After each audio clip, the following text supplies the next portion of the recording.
దేవుని నామానికి మహిమ కలుగును గాక. పరిశుద్ధ గ్రంథంలో నుండి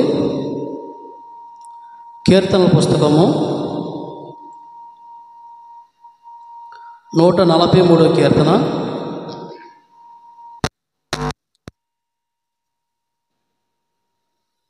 10వ వాక్యం. నీవే నా దేవుడవు, నీ చిత్తానుసారముగా ప్రవర్తించుటకు నాకు నేర్పుము. చాలండి. ఈ మాట ఎవరు చెప్తున్నారండి?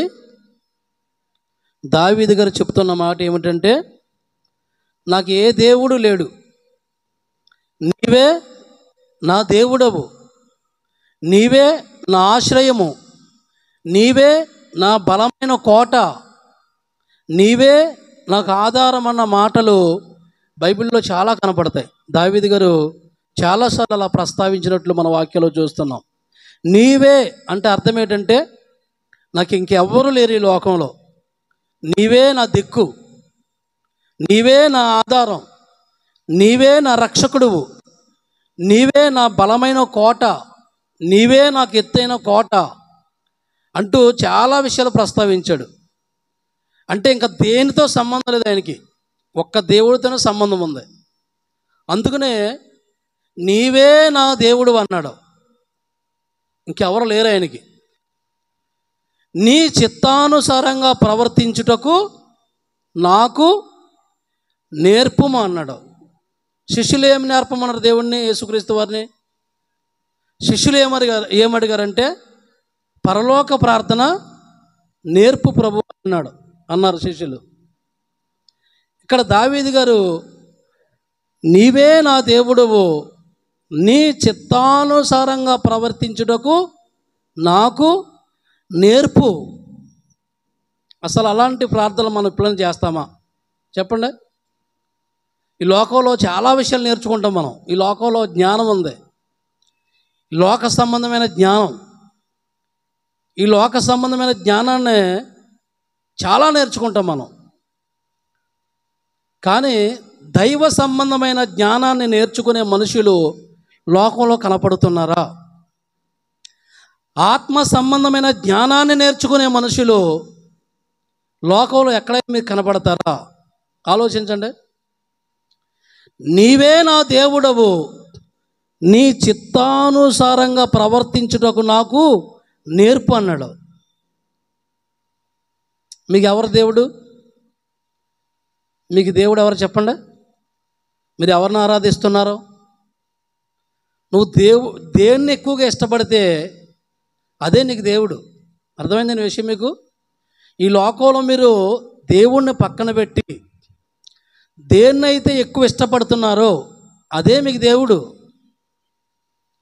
కొంతమంది డబ్బును ఇష్టపడతారు, అదే వాళ్ళకి దేవుడు. కొంతమంది లోకాన్ని ఇష్టపడతారు, అందులోనే మునుగు తేలుతూ ఉంటారు. ఈ లోకంలో చాలామంది చాలా వాటిని ఇష్టపడుతూ ఉంటారు. నువ్వు దేవుణ్ణి పక్కన పెట్టి దేన్ని ఇష్టపడ్డా దాన్ని నువ్వు దేవుడిగా కొలుస్తున్నావు. అయితే నిజదేవుని పక్కన పెట్టి అదే నా దేవుడు, అదే నా ప్రాణం, అదే నా సర్వస్వమని నాశనమైపోయిన వాటిని ప్రేమిస్తున్నావు. డబ్బు జీవితాంతకాలం మన దగ్గర ఉంటుందండి? కోటలో బంగ్లాలో జీవితకాలం మన దగ్గర ఉంటాయా? మనం ఉంటాం వాటి దగ్గర? దావీదు ఒక అద్భుతమైన మాట అంటున్నాడు, నీవే నా దేవుడవు, నీ చిత్తానుసారంగా ప్రవర్తించుటకు నాకు నేర్పుము. ఏమిటి దేవుని చిత్తం? ఎప్పుడైనా మీరు దేవుని చిత్తాన్ని తెలుసుకోవాలని ప్రయత్నం చేశారా? ఎప్పుడైనా దేవుని చిత్తాన్ని కనుగొన్నారా? అసలు దేవుని చిత్తం అంటే ఏంటి? మనం ప్రతి ఆదివారం ప్రార్థనకు వస్తున్నాం, ఎన్నో వందల వేల వాక్యాలు వింటున్నాం. అసలు దేవుని చిత్తం ఏంటి? దేవుని చిత్తం ఉంటే ఆ చిత్తం ఏంటి? ఆ చిత్తాన్ని భూమి మీదనే ఎలా జరిగించాలి, ఆ చిత్త ప్రకారం ఎలా జీవించాలి అనే ఆలోచనలు మనిషి మైండ్లో పెరుగుతలేదు. మనిషి యొక్క బుర్రలో అలాంటి ఆలోచనలు ఉండలేదు. అన్ని పనికిమాల ఆలోచనలే, పాడైపోయే ఆలోచనలే, లోక సంబంధమైన ఆలోచనలే. నువ్వు దేవుని దగ్గరకు వస్తున్నావంటే దేవుని చిత్తం ఒకటి ఉందని, ఆ దేవుని చిత్త ప్రకారం నువ్వు చేసినప్పుడే నువ్వు దేవుని దగ్గరికి రావాలని, ఆ దేవుని చిత్తాన్ని జరిగించినప్పుడే నువ్వు దేవుని నమ్ముకోవాలని, ఆ దేవుని చిత్తానికి పరిపూర్ణంగా లోబడినప్పుడే నువ్వు ఆయన ఆరాధించాలన్న సంగతులు ఎంతమందికి తెలుసు? నువ్వు దేవుని చిత్తాన్ని చేయకుండా గంటలు గంటలు ప్రార్థన చేస్తే ఎవరికే? నువ్వు దేవుని చిత్తాన్ని జరిగించకుండా అద్భుతంగా పాటలు పాడితే ఎవరికి కావాలి? నువ్వు దేవుని చిత్తాన్ని జరిగించకుండా అద్భుతమైన ఆరాధన, ఏ ఆరాధన అండి? నువ్వు అద్భుతమైన ఆరాధన చేస్తే ఎవరికి కావాలి? నీ పాటలు ఎవరికి కావాలి? నీ ఆరాధన ఎవరికి కావాలి? నీ ప్రార్థన ఎవరికి కావాలి? అసలు నువ్వు దేవుని చిత్తాన్ని చేయకుండా ఇవన్నీ చేస్తారండి? దేవుని చిత్తాన్ని చేయకుండా కూడా అద్భుతంగా పాటలు పాడతారు చాలామంది. దేవుని చిత్తాన్ని జరిగించకుండా కూడా చాలా అద్భుతమైన ఆరాధన చేస్తారు. దేవుని చిత్తాన్ని జరిగించకుండా కూడా చాలామంది గంటల గంటలు ప్రార్థిస్తారు. అసలు వీళ్ళకి అర్థమవన విషయం ఏంటంటే, దేవుని చిత్తాన్ని జరిగించిన తర్వాత నేను ఆత్మతో సత్యముతో అద్భుతమైన ఆరాధన చేసి నా దేవుణ్ణి సంతోషపెట్టాలని ఉండదు. దేవుని చిత్తాన్ని జరిగించిన తర్వాత గంటల గంటలు దివారాత్రులు ప్రార్థించి నా భర్త కోసం, నా భార్య కోసం, నా పిల్లల కోసం, నా బంధువుల కోసం, నా గ్రామ ప్రజల క్షేమం కొరకు కన్నీటితో ప్రార్థిస్తాను అనే ఆలోచన వీళ్ళకు ఉండదు. నువ్వు దేవుని చిత్తాన్ని చేయకుండా నువ్వు ఎన్ని గంటలు ప్రార్థన చేసినా నీ ప్రార్థన పరలోకం చేరదు. బాగా గుర్తుపెట్టుకోవాలి. మీరు దేవుని చిత్తాన్ని చేయకుండా ఎంత అందంగా పాటలు పాడినా దేవుడే మెచ్చుకోడు. అర్థమైందండి?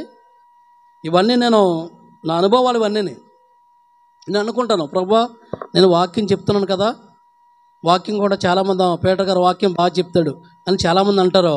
నేను వాక్యం బాగానే చెప్తున్నాను, కానీ నీ చిత్తాన్ని నెరవేర్చి చెప్తున్నానా? నీ చిత్తాన్ని జరిగించి చెప్తున్నానా? నీ చిత్తానుసారంగా నడవకుండా చెప్పేస్తున్నానా అని నాలో నేను ప్రశ్నలు వేసుకుంటూ ఉంటాను. నాకు జవాబులు బైబిల్లోంచి దొరుకుతూనే ఉంటాయి. దేవుని స్తోత్రం చెప్పండి. నేను ప్రశ్నలు వేసుకుంటాను ఉంటాను, నాకు బైబిల్లోంచి ఆన్సర్స్ దొరుకుతూ ఉంటాయి. ఆ ఆన్సర్ని బట్టి, ఆ సమాధానం బట్టి నా జీవితాన్ని ఇంకా ప్రభావితంగా దేవుని కొరకు మార్చుకోగలుగుతున్నాను. దేవుని స్తోత్రం చెప్పండి. అంటే నువ్వు దేవుని దగ్గరికి వచ్చినప్పుడు అసలు నువ్వు దేవుని చిత్తం చేయకుండా నీకు అసలు దేవుడు ఎందుకు? ఆలోచించండి. నువ్వు దేవుడు చిత్తాన్ని భూమి మీద జరిగించకుండా నీకు ప్రార్థన ఎందుకు? నీకు పాటలు ఎందుకు? నీకు వాక్యదానం ఎందుకు? నీకు ఆరాధన ఎందుకు? యేసుక్రీస్తు వారు ఏమన్నాడు? మత్తయి సువార్త 15వ అధ్యాయంలో, ఈ ప్రజలు పెదవులతో నన్ను గణపరుస్తున్నారు కానీ వారి హృదయము ఎందుకు దూరంగా ఉందన్నాడు. నువ్వు పెదవులతో ప్రార్థిస్తున్నావు కానీ దేవుని చిత్తాన్ని చేయట్లేదు. నువ్వు పెదవులతో నోటితో పాటలు పాడుతున్నావు కానీ దేవుని చిత్తాన్ని చేయట్లేదు. నువ్వు వాక్యం చదువుతున్నావు కానీ దేవుని చిత్తాన్ని చేయట్లేదు. రాత్రి నేను కుటుంబ ప్రార్థన పెట్టినప్పుడు నా భార్యకి, నా పిల్లలకు కూడా ఒక మంచి మాటలు చెప్పాను. దేవుని చిత్తాన్ని జరిగించకపోతే ఏం జరుగుతుంది, దేవుని కార్యాలు అశ్రద్ధగా చేస్తే ఏం జరుగుతుంది అని వాక్యంలోంచి చెప్పాను. వాళ్ళకి విన్నారు. అయితే మా రాకేష్కి ఒక ప్రశ్న వచ్చింది, డాడీ వాక్యం ఎవరు చదవాలి? బాప్తీసం తీసుకున్న వాళ్ళు చదవాలా, బాప్తీసం తీసుకోకుండా చదవాలా అన్నాడు. ఏం చెప్పాలి చెప్పండి? నిజానికైతే బాప్తీసం తీసుకుని దేవుని కొరకు బ్రతికి మారు మనసు పొంది యేసు రక్తంలో కడగబడి యేసు ఆత్మను పొందుకున్న వాళ్ళే చదివితే దానికి ఒక అర్థం ఉంటుంది. అంటే బాప్తీసం తీసుకోకుండా చదివితే తప్ప అంటే తప్పు కాదు, చదవచ్చు. కానీ నువ్వు చదివిన దానికి ఒక అర్థం ఉండాలంటే, నువ్వు చేసే పనికి ఒక అర్థం ఉండాలంటే, నువ్వు చేసే పనికి దేవుని చిత్తం మిళితమై ఉండాలంటే నువ్వు బాప్తీసం తీసుకుని మారు మనసు పొంది యేసు రక్తంలో కడగబడి యేసు ఆత్మను పొందుకుని పాటలు పాడు. పరలోకంలో ఉన్న దూతలు చప్పట కొడతారు. నువ్వు దేవుని చిత్తాన్ని జరిగిస్తావు, వాక్యం చెప్తూ ఉండు. పరలోకంలో ఉన్న దూతలకి దేవునికి సంతోషం వేస్తుంది. దేవుని చిత్తాన్ని జరిగించకుండా మనం ఏం చేసినా సరే, ఈ ప్రజలు పెదవులతో నన్ను ఘనపరుస్తున్నారు కానీ వారి హృదయం నాకు దూరముగా ఉంది. వారు మనుషులు కల్పించిన పద్ధతులు దైవోపదేశములని బోధించుచు వ్యర్థముగా నన్ను ఆరాధిస్తున్నారు అన్నాడంటే, ఎందుకు వ్యర్థముగా ఆరాధిస్తున్నారని నాకు ఆలోచన వచ్చినప్పుడు, వ్యర్థముగా ఎందుకు ఆరాధిస్తున్నారంటే దేవుడు చెప్పినట్లు బ్రతకరాళ్ళు, దేవుడు చెప్పినట్లు జీవించరాళ్ళు, దేవుడి చిత్తాన్ని జరిగించరు, దేవుని కొరకు బ్రతకరు, దేవునికి లోబడి జీవించరు, దేవుని యందు భయభక్తులు కలిగి అసలు బ్రతకరు. ఒక మారు మనసు ఉండదు, ఒక బాప్తిస్మం ఉండదు, యేసు రక్తంలో కడగబడుతూ ఉండదు, యేసు ఆత్మను పొందుకుంటూ ఉండదు. కానీ పాటలు పాడుతూ ఉంటారు, వాక్యాలు చదువుతూ ఉంటారు, ధ్యానిస్తూ ఉంటారు, ప్రార్థన చేస్తూ ఉంటారు. ఇప్పుడు ఇలా చెప్పానంటే రేపు పొద్దున వాక్యం చదువులు కూడా మానేస్తారు. అవునా? పాటలు పాడేవాళ్ళు కూడా మానేస్తారు. బైబిల్ యొక్క ఫండమెంటల్ రూల్స్ ఇవి. దేవుని స్తోత్రం చెప్పండి. బైబిల్ యొక్క రూల్స్, బైబిల్ చట్టం ఇది. నువ్వు ఐఏఎస్ పాస్ అయిన తర్వాత కలెక్టర్ అవుతావా? ఐఏఎస్ పాస్ అవ్వకుండా కలెక్టర్ అయిపోతావా? చెప్పండి. నువ్వు పోలీసు అవ్వాలంటే ఐపీఎస్ పాస్ అవ్వాలి, నువ్వు కలెక్టర్ అవ్వాలంటే ఐఏఎస్ పాస్ అవ్వాలి. ఇలాగా ప్రతిదానికి చట్టాలు ఉన్నాయి, కానీ దేవునికి చట్టం లేదా? ఆలోచించండి. దేవుని చట్టం అంతా పటిష్టమైంది. ప్రపంచంలో ఏ చట్టము లేదు, ఏ రాజ్యాంగము లేదు. దేవుని స్తోత్రం చెప్పండి. అంత పటిష్టమైంది ఇది చట్టం, దేవుని చట్టం. నా దేవా, నీవే నా దేవుడవు, నీ చిత్తానుసారంగా ప్రవర్తించుటకు నాకు నేర్పు. ఎంత బాగుందన్నమాట. ఇప్పుడు దేవుని చిత్తం ఏంటి? మన బైబిల్లో చదువుకుంటే పొంకాలుగా ఉంటాయి రెఫరెన్స్లు. దేవుని చిత్తం ఏంటో కొన్ని మాటలు చెప్తాను. యేసుక్రీస్తు వారి యోహాను సువార్త 6వ అధ్యాయంలో, నా తండ్రి చెప్పిన పని తుదుముట్టించుటయే దేవుని చిత్తం అని ఒక చోట అంటాడు. నేను ఈ లోకంలోకి ఎందుకు వచ్చానంటే నా తండ్రి చెప్పిన పని తుదుముట్టించాలి, దేవుని చిత్తాన్ని జరిగించాలని నేను ఈ లోకంలోకి వచ్చానన్నాడు. దేవుని స్తోత్రం చెప్పండి. యేసుక్రీస్తు వారు ఈ లోకంలోకి ఎందుకు వచ్చాడంటే తండ్రి అయిన దేవుని చిత్తాన్ని భూమి మీద జరిగించాలని, ఆయన ఇష్ట ప్రకారం జీవించాలని, ఆయన యందు భయభక్తులు కలిగి బ్రతకాలని ఆయన చెప్తున్నాడు యేసుక్రీస్తు వారు. ఇప్పుడు మనం ఈ లోకంలోకి ఎందుకు వచ్చాం? మన ఇష్టాన్ని మనం నెరవేర్చుకోవడం కోసమా? నా ఇష్టాన్ని నెరవేర్చుకున్నటకు నేను రాలేదు, కానీ నా తండ్రి చిత్తాన్ని నెరవేర్చుకున్నటకు నెరవేర్చడానికి ఈ లోకంలోకి వచ్చానని యోహాను సువార్త 6:38 చెప్తూ ఉంటాడు. ఇప్పుడు యేసుక్రీస్తుని పోలి నడుచుకున్న మనం ఒకసారి ఆలోచిద్దాం. యేసుక్రీస్తు వారు ఏమన్నారో, నా ఇష్టమును నెరవేర్చుకున్నటకు నేను రాలేదు, కానీ ఏమన్నారో, నన్ను పంపిన వాని చిత్తము నెరవేర్చుటకే నేను వచ్చాను. ఇప్పుడు తల్లి గర్భం నుంచి నువ్వు ఎందుకు వచ్చావు? తల్లి గర్భం నుంచి దేవుడు నిన్ను ఎందుకు రప్పించాడు? ఈ లోకంలోకి నువ్వు ఎందుకు వచ్చావంటే చాలామంది అడిగే ప్రశ్నలు ఏంటి?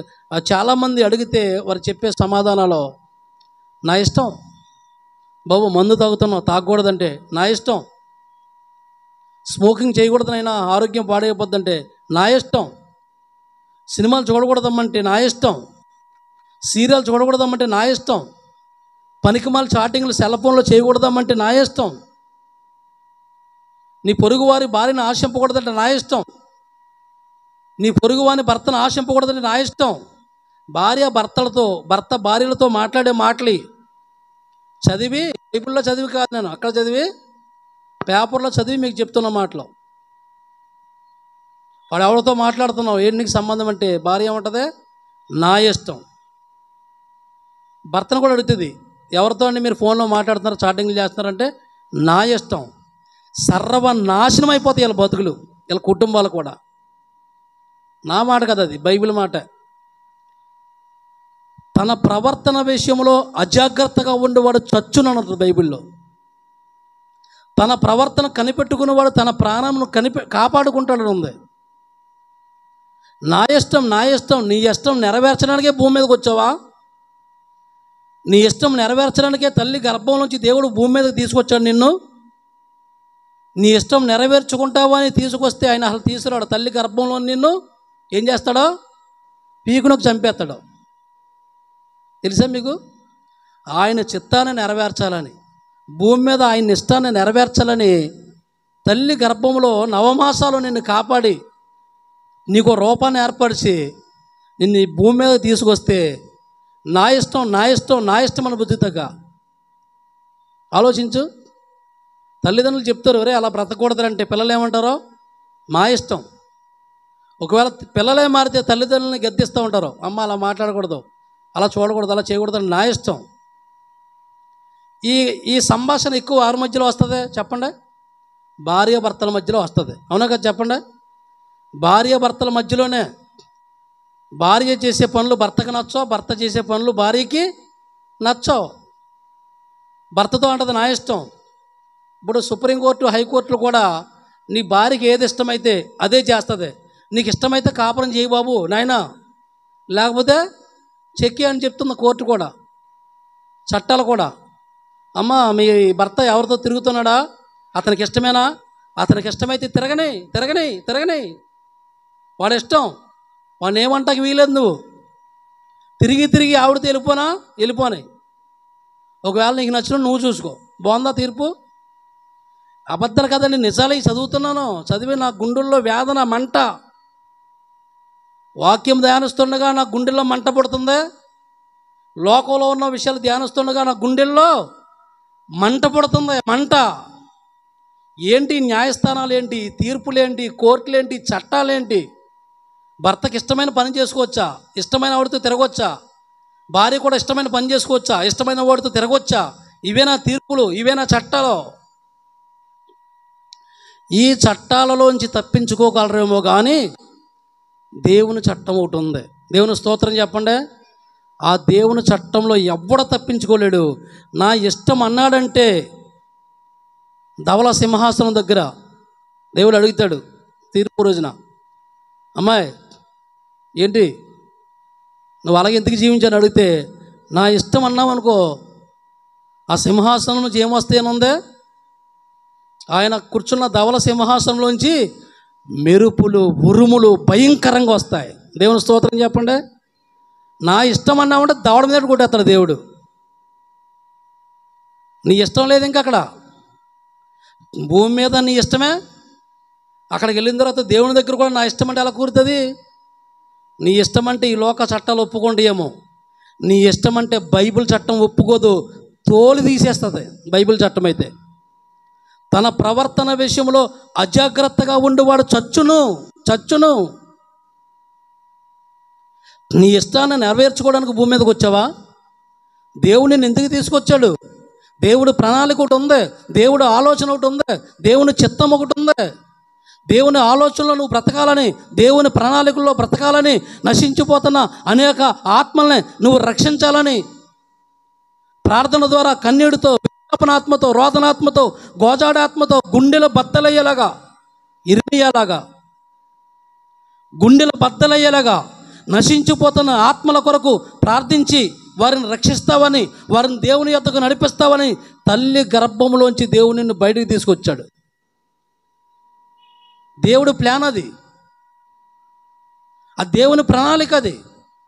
ఆ ప్రణాళికని కాదని, ఆయన ఆలోచన కాదని, ఆయన మాటను కాదని, ఆయన మాటను ధిక్కరిస్తూ నా ఇష్టం అంటే, నీ ప్రవర్తన విషయంలో నువ్వు అజాగ్రత్తగా ఉంటే ఏముంది బైబిల్లో?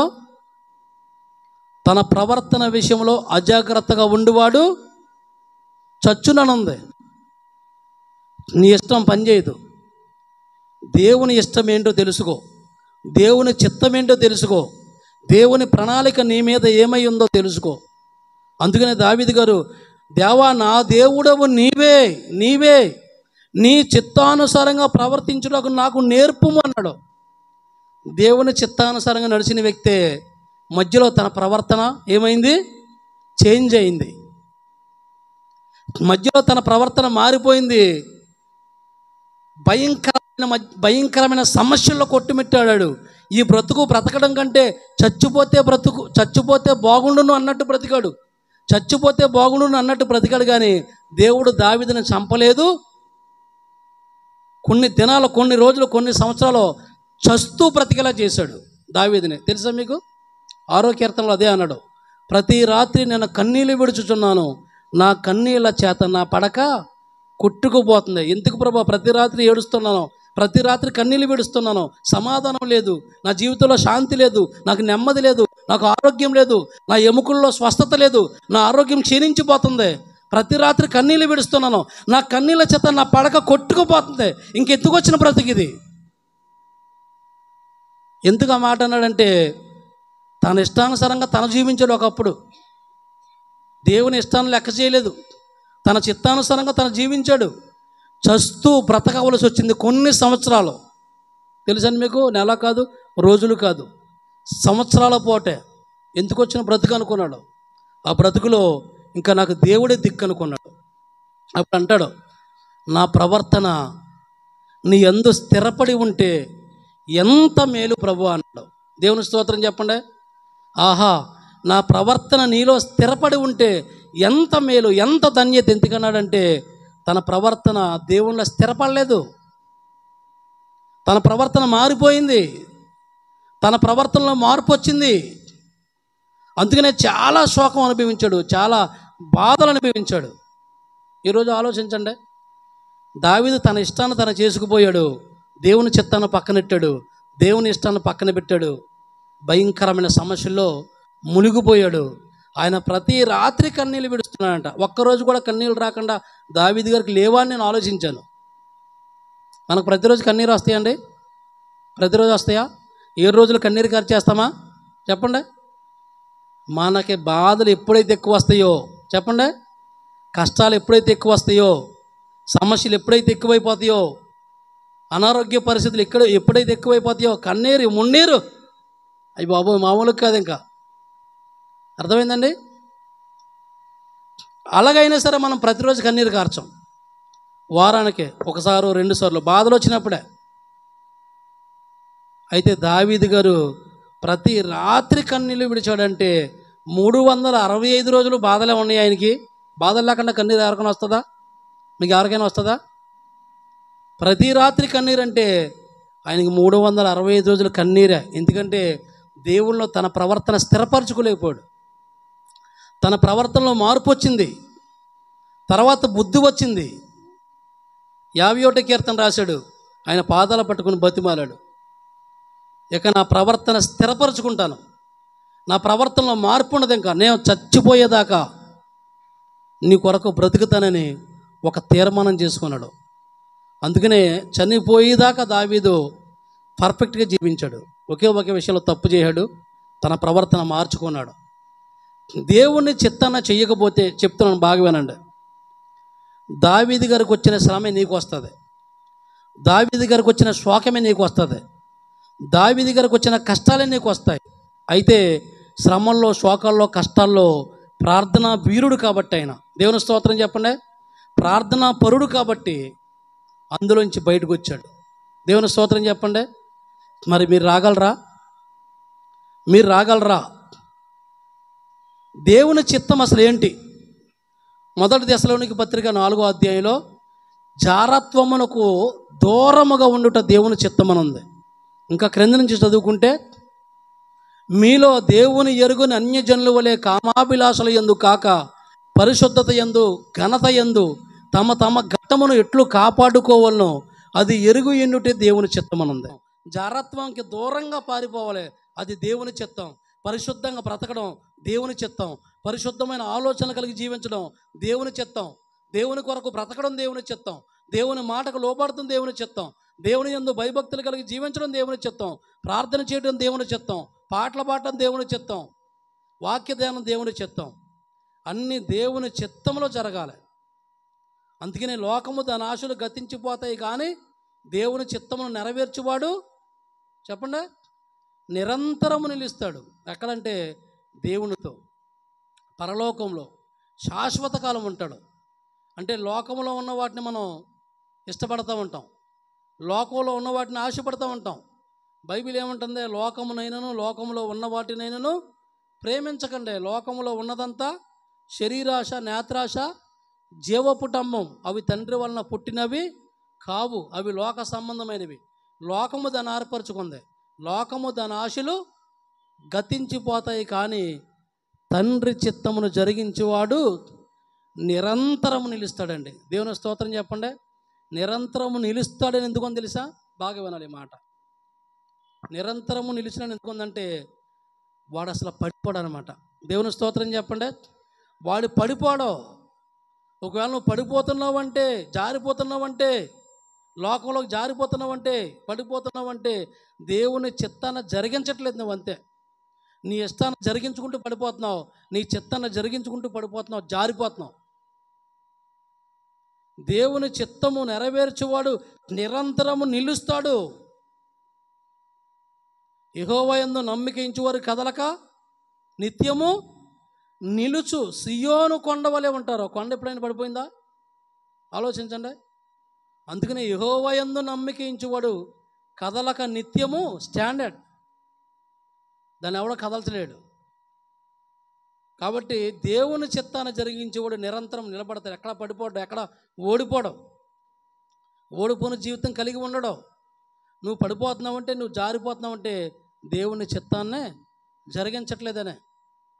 పరిశుద్ధంగా బ్రతకడం దేవుని చిత్తం, పరిశుద్ధంగా చూడటం దేవుని చిత్తం, పరిశుద్ధంగా మాట్లాడటం దేవుని చిత్తం, పరిశుద్ధంగా ఆలోచించడం దేవుని చిత్తం, దేవునికి లోబడి జీవించడం దేవుని చిత్తం, దేవుని యందు భయభక్తులు కలిగి జీవించడం దేవుని చిత్తం, నశించిపోతున్న ఆత్మల పట్ల భారముతో కన్నీటితో ప్రార్థన చేయడం దేవుని చిత్తం, నీ భర్త కొరకు ప్రార్థన చేయడం దేవుని చిత్తం, నీ భార్య కొరకు ప్రార్థన చేయడం దేవుని చిత్తం, నీ పిల్లల రక్షణ కొరకు ప్రార్థన చేయడం దేవుని చిత్తం. ఇలా చెప్పుకుంటూ పోతే 365 సంవత్సరాలు చెప్పిన, 365 రోజులు చెప్పిన, కొన్ని వందల వేల సంవత్సరాలు చెప్పిన దేవుని చిత్తం చెబుతూనే ఉంటాం. దేవుని స్తోత్రం చెప్పండి. అంత గొప్పది దేవుని చిత్తం. మరి దేవుని చిత్తాన్ని జరిగిస్తున్నారా? యేసుక్రీస్తు వారు నన్ను పంపిన వాని చిత్తము నెరవేర్చుటకు నేను ఈ లోకానికి వచ్చాను కానీ నా ఇష్టమును నెరవేర్చుకున్నటకు ఈ లోకానికి నేను రాలేదన్నాడు.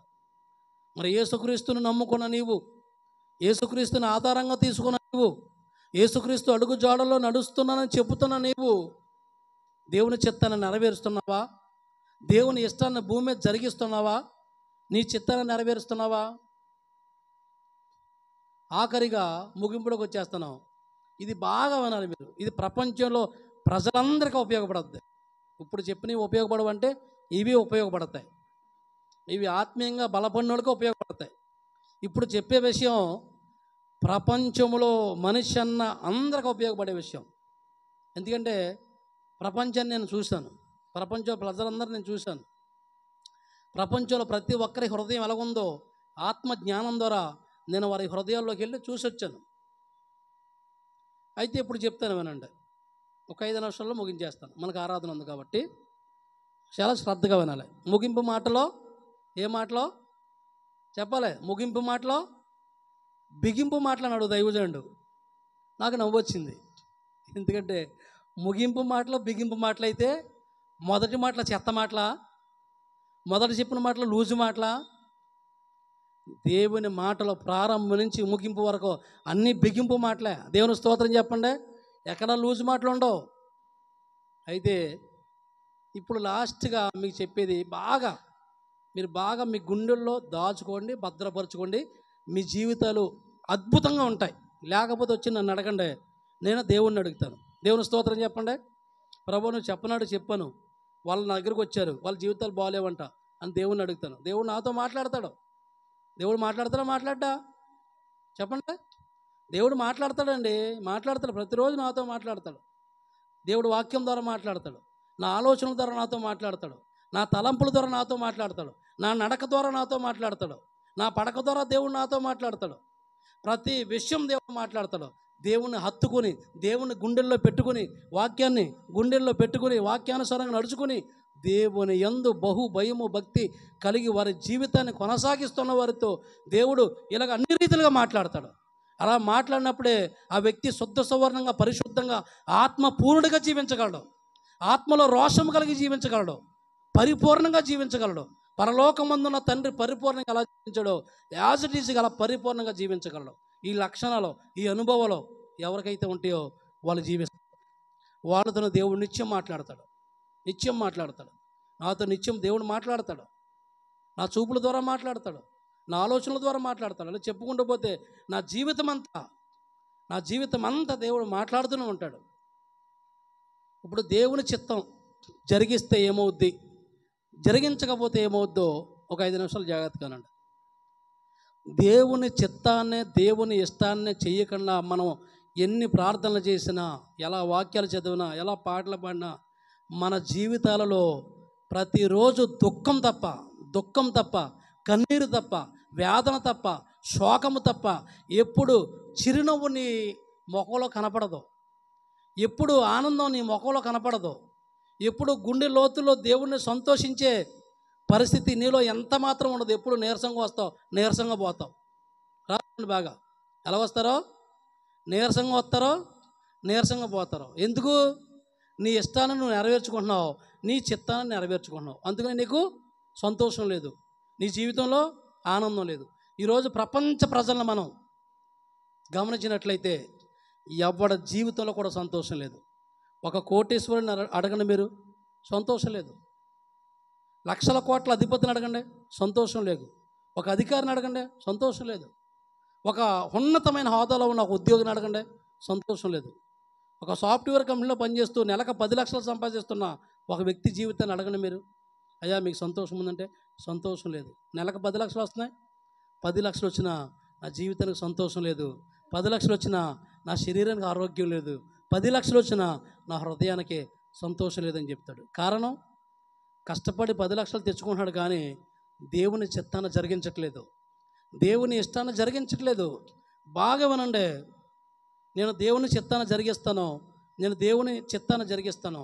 అందుకనే నాకు ఎన్ని బాధలున్నా, నాకు ఎన్ని కష్టాలున్నా, నాకు ఎన్ని సమస్యలున్నా, నేను ఎప్పుడు మీ ఎదురుగుండా సంతోషంగా ఉన్నానా లేనా చెప్పండి? ఆనందంగా ఉన్నానా లేనా? ఆనందంగా ఉంటాను, సంతోషంగా ఉంటాను, ఉల్లాసంతో ఉంటాను. ఇంకా ఆదివారం అయితే ఎక్కలేని ఎత్తైన కొండకే ఎక్కేస్తాను, అంత ఆనందం నాకు. నీ సన్నిధిలో సంపూర్ణ సంతోషం కలదు.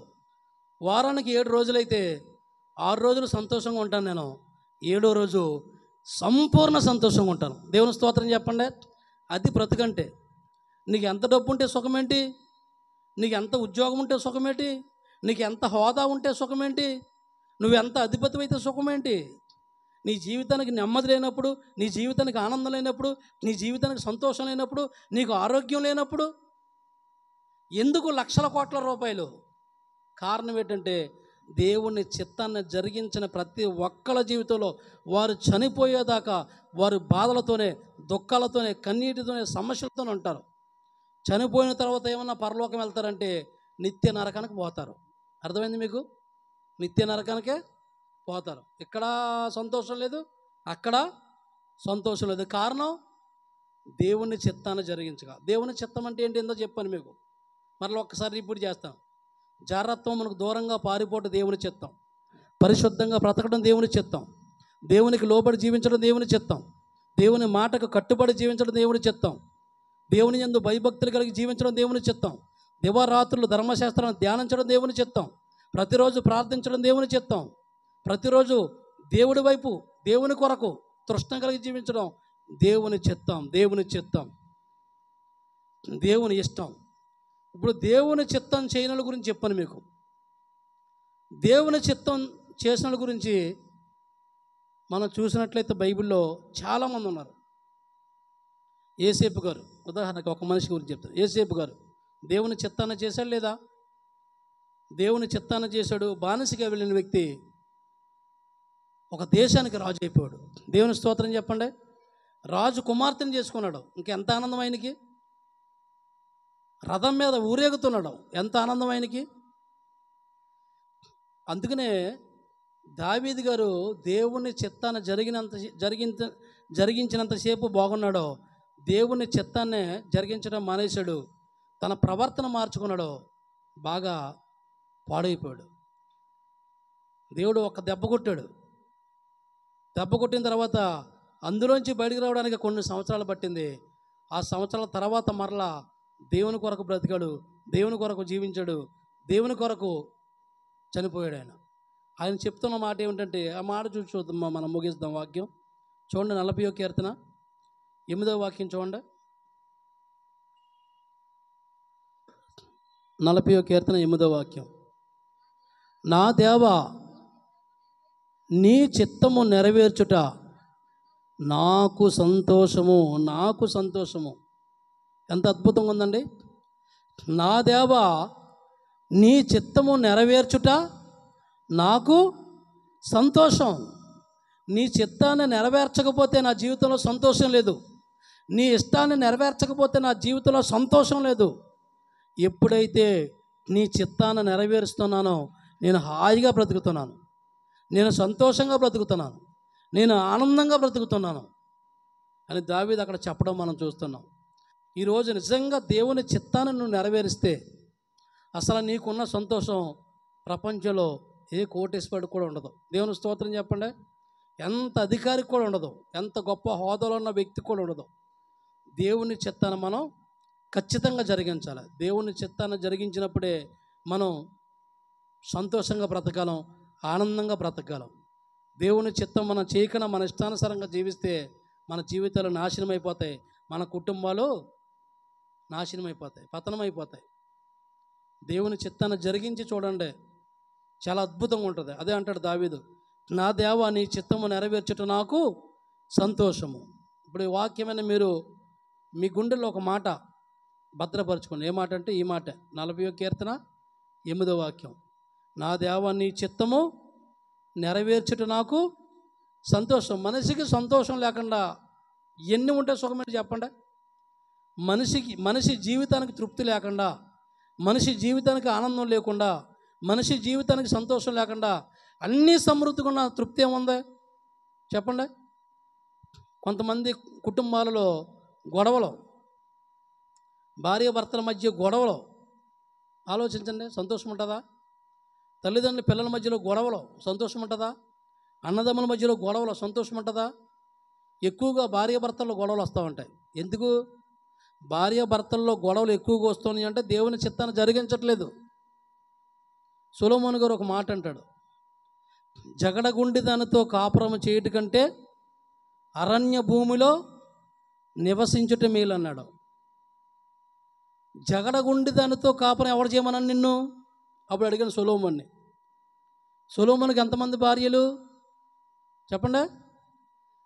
3000 మంది. 3000 మంది, 3000 సామెతలు. సొలొమోనుకి ఎంతమంది? 1000 మంది భార్యలు. ఆయనకి ఎంతమంది అండి? 1000 మంది భార్యలు సొలొమోను గారికి. 1000 మంది భార్యలు చేసుకున్నాడు ఆయన. అందులో ఒక భార్య గురించి ఏం చెప్తున్నాడో తెలుసా? జగడగుండి దానితో కాపురము చేయుట కంటే అరణ్య భూమిలో నివసించటం మేలు అన్నాడు. అయ్యా సొలొమోను, జగడగుండి దానితో కాపురం నేను ఎవడు చేయమన్నాడు అని నేను అడిగాను సొలొమోను గారిని. పరలోకం వెళ్తే అక్కడ కూడా అడుగుతాను. దేవుడి స్తోత్రం చెప్పండి. జగడగుండి దానితో కాపురం నీ దేవుడు చేయమన్నాడా? దేవుడు చేయమనలేదు. అన్యుల్ని వివాహం చేసుకోవద్దురా, వారి సాంప్రదాయాల్లోకి వెళ్ళొద్దురా, వారు మిమ్మల్ని మార్చేస్తారా అని ద్వితీయోపదేశ కాండంలో, ఇంకా యెహోషువ గ్రంథంలో, బైబిల్ గ్రంథంలో ఎన్ని అధ్యాయాలు చెప్పాడు. వాళ్ళ జోలికి వెళ్ళొద్దు, వాళ్ళతో సంబంధాలు వద్దు. విశ్వాసకి అవిశ్వాసతో పాలెక్కడ, నీతికి దుర్నీతితో సంగతి ఏమిటి అంటే సొలొమోను గారి భార్య దేవుని చిత్తాన్ని జరిగించట్లేదు. దేవుని చిత్తాన్ని జరిగించకుండా ప్రతిరోజు సొలొమోనుతో దెబ్బలాడుతుంది, సొలొమోనుతో గొడవ పడుతుంది. మరి దేవుని చిత్తాన్ని జరిగించకుండా ఉన్న భార్యని ఎవడు చేసుకోమన్నా నిన్ను? దేవుడు చెప్పిన మాట అంటే బాగుపడదు కదా. సొలొమోను గారు కూడా చాలా శోకం అనుభవించినట్లుగా వాక్యాలు మనకు చెప్తున్నాయి. గయ్యాలతో పెద్ద ఇంట ఉండుట కంటే మిద్ది మీద ఒక మూల నివసించడం మేలు అన్నాడు. ఎవరో అంటే జగడగుండో భార్య ఉంది ఆయనకి, ఇంకెవరున్నారో గయ్యాలి భార్య. ఎవరండి? గయ్యాలి భార్య. గయ్యాలి భార్యలు, జగడగుండు భార్యలు కూడా ఉంటారు కొంపల్లో. ఆత్మీయంగా భర్త బలపడుతుంటే వాడిని పాడు చేస్తకే, వాడిని నాశనం చేస్తకే. భార్యలని కాదు, భర్తలు కూడా ఉంటారు. ఆత్మీయంగా బలపడుతున్న భార్యని తాగేసి వచ్చి కొడతాం, తిడతాం, ప్రార్థనకి వెళ్ళొద్దు. కొంతమంది అయితే అంటారు, నువ్వు ప్రార్థనకి వెళ్తున్నావా, ఎక్కడికైనా వెళ్తున్నావా? కొంతమంది ఇలాంటి దరిద్రులు కూడా లోకంలో ఉంటారు. అందుకనే సొలొమోను గారికి ఎంత ఐశ్వర్యం ఉందా, ఎన్ని కోట్ల ఆస్తిపరుడైనా చెప్పండి. ఇప్పుడన్నా ప్రపంచంలో ఇప్పుడన్నా ఎవరైనా చనిపోతారా? సొలొమోను గారికి అంత ఐశ్వర్యం ఉంది, రాజు సింహాసనం ఉంది, సైన్యం ఉంది. అతను ఏమన్నాడు తెలుసా? ఓరు బాబోయ్, ఈ అన్నున్న ఇంట్లో మాత్రం ఎవరున్నారో జగడగుండి భార్య ఉందరు బాబా. సమాజం నుంచి ఇంట్లోకి వెళ్ళేటప్పటికీ గొడవ, బయటికి వెళ్తుంటే గొడవ, పడుకుంటే గొడవ, మధ్యలో గొడవ. సొలొమోను గారు జగడగుండి దాన్ని ఎవడ చేసుకోమని చెప్పండి నీకు? దేవుని చిత్తము జరిగించిన స్త్రీలని నువ్వెందుకు పెళ్లి చేసుకున్నావు? ఆలోచించండి. అంటే వాళ్ళ కుటుంబంలో గొడవ కారణం ఏంటంటే దేవుని చిత్తాన్ని జరిగించట్లేదు. ఆవిడ ఎవరంటే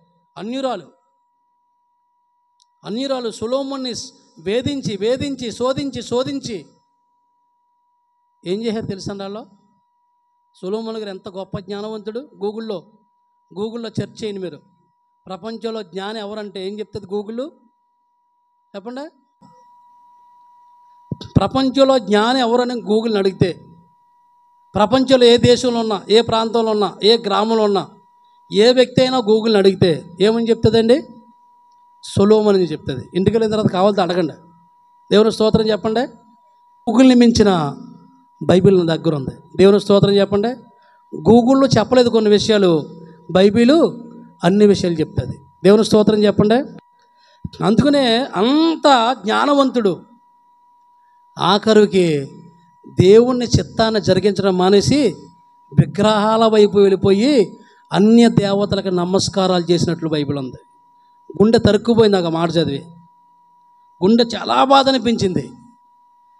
అన్య దేవతల వైపు తిరిగి విగ్రహారాధన చేస్తూ అన్య దేవతలను కొలిచినట్లుగా ఉంది. ఓ గూగులు, ఏం తెలుసు నీకు సొలొమోను గురించి? ప్రపంచంలో జ్ఞానం ఎవరంటే సొలొమోను అని చెప్తావు. ఆ జ్ఞానం అతని వృద్ధాప్యంలో ఏమైందో గూగుల్ నీకు తెలుసా అని అడుగుతాను. గూగుల్కి తెలియదు ఆ విషయం. గూగుల్కి తెలియని విషయాలు బైబిల్లో ఉంటాయి. ఆత్మ సంబంధంగా చదివినోడు, ఆత్మ నేత్రాలు వెలిగించబడి చదివినోడికి ఆ విషయాలు అర్థమవుతాయి. అందుకనే నీ ధర్మశాస్త్రమందు ఆశ్చర్యకరమైన సంగతులు చూచినట్లు నా కన్నులు తెరువన్నాడు. దేవుని చిత్తాన్ని జరిగించకపోయాడు సొలొమోను. వెర్రివాడైపోయాడు, జ్ఞానహీనుడైపోయాడు. దేన్నైతే మొక్కొద్దన్నాడో, దేన్నైతే నమ్మొద్దన్నాడో, ఎవరినైతే చేసుకోవద్దన్నాడో, ఎవరితో సాంగత్యం పెట్టుకోవద్దన్నాడో అవన్నీ పెట్టుకుని తన జీవితాన్ని పాడు చేసుకున్నాడు. ప్రపంచంలో జ్ఞానవంతుడు. ఏమైంది అతని జ్ఞానం? దేవుని చిత్తాన్ని జరిగించకపోతే నువ్వెంత జ్ఞానవంతుడవైనా బుద్ధిహీనుడుగా మారిపోతావు. నువ్వెంత తెలివైన వాడువైనా మూర్ఖుడిగా మారిపోతావు. చూసారా, దేవుని చిత్తాన్ని జరిగించకపోతే ఎంత ప్రమాదం ఉందో. కాబట్టి ఆలోచించి, సొలొమోను అంత జ్ఞానే పాపంలో పడిపోయాడు కదా. దేవుని మాటలు లోబడి దేవుని మాటలు లోబడకుండా దేవుని చిత్తాన్ని జరిగించకుండా ఇప్పుడు మనం ఎంత జ్ఞానం చెప్పండి. కాబట్టి ఆలోచించండి. దేవుని చిత్తాన్ని నెరవేర్చకుండా దావీదు బాధలు పడ్డాడు. తర్వాత బుద్ధి వచ్చింది, దేవుని చిత్తాన్ని నెరవేర్చాడు. చచ్చిపోయే వరకు దేవుని కొరకు బ్రతికాడు. దేవుని చిత్తాన్ని నెరవేర్చినంతసేపు సొలొమోను అంటే పెద్ద ఇది. ప్రపంచ దేశాల నుంచి రాజులు, అధికారులు అందరూ సొలొమోను చొత్తకు వచ్చేవారు. సొలొమోను కట్టిన మందిరాన్ని చొత్తకు వచ్చేవారు. అలాంటి జ్ఞానవంతుడు దేవుని చిత్తాన్ని జరిగించిన చెప్పు బాగా జీవించాడు. దేవుని చిత్తాన్ని జరిగించడం మానేశాడు. బుద్ధిహీనుడు అయిపోయాడు, అజ్ఞానం అయిపోయాడు, భార్యల మాట విని పాడైపోయాడు. కాబట్టి ఆలోచించండి. దేవుని చిత్తాన్ని మనం జరిగించకపోతే మన జీవితాలు బాగో. దేవుని చిత్తాన్ని జరిగించినప్పుడు మన జీవితాలు అద్భుతంగా ఉంటాయి. ఈ మాటలు దేవుడు దీవించును గాక. ఆమేన్.